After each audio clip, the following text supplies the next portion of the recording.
ฉันชีวันชุมแต่เรื่องชื่อสาគ្មានស្នេហាល្អដូចគេ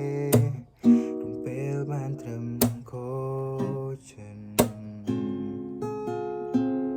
រាល់ថ្ងៃមានតែផ្សែងនៅក្បែរវាតែងតែកំដរខ្ញុំឲ្យพ้นពីភាពឯកា smoke រាល់ថ្ងៃព្រោះគ្មានស្រីបណ្ដាដូចគេជីវិតនេះឯកាមលែងទេប្រាំងអើយផឹងព្រោះឈឺផ្សារឿងស្នេហាគេតន់ខ្ញុំចោលបណ្ដោយឲ្យខ្ញុំនៅតែតោប្រាំងឯងសម្បាយចិនក៏ផឹង